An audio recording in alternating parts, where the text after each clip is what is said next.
ডবিত পিটিকাৰে ভাতৰ সোৱাদ লওঁ ব'লক।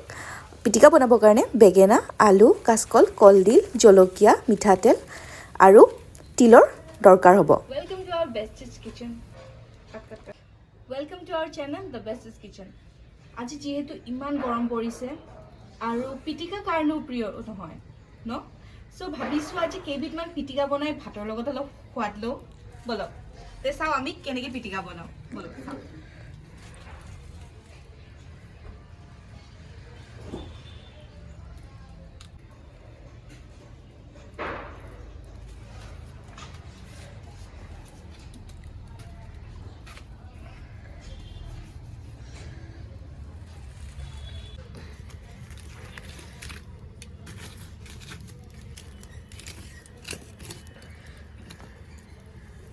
এতিয়া পিটিকা বনাবৰ কাৰণে আমি জুইত চব্জিবোৰ পুৰি লওঁ ব'লক।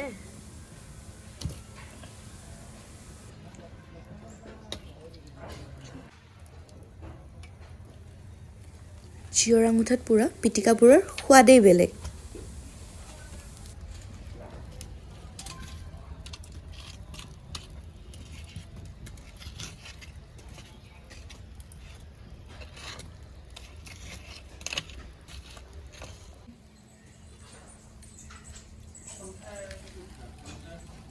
আলু পুৰি আছোঁ।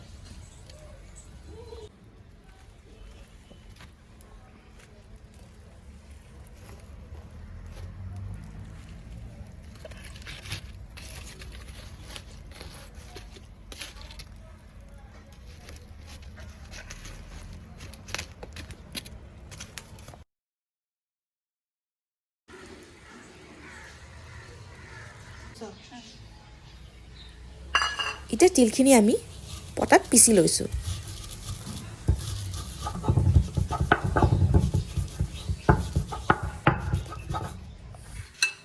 কেইটামান শুকান জলকীয়াও ভাজি ল'ব লাগিব পিটিকাৰ কাৰণে।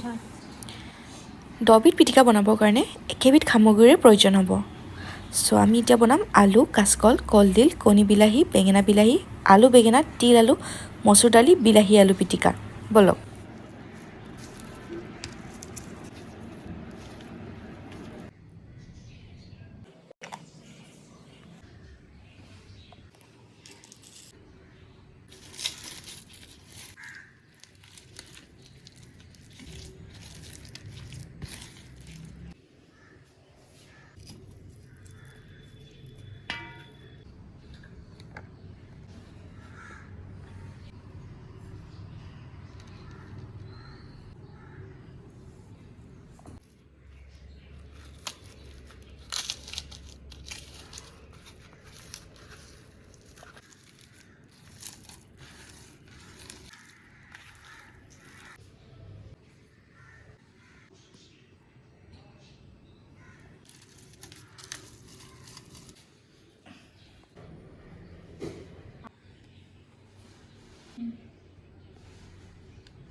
কলপাতত পিটিকাবোৰৰ পৰিৱেশন কৰোঁ আৰু ব'লক পিটিকাৰ সোৱাদ লওঁ।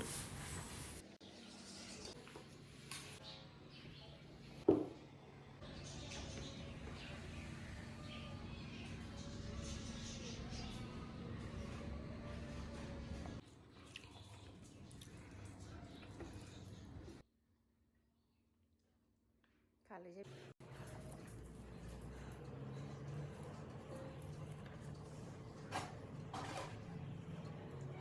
সোৱাদ হৈছে গৰম গৰম ভাতৰ লগত পিটিকাৰ মজাই বেলেগ যিহেতু জুইত পোৰা খাবলৈ বৰ সোৱাদ লাগিছে জুইৰ এটা গোন্ধ আছে ভাল লগা গোন্ধ চ' খাইটো বৰ ভাল লাগিছে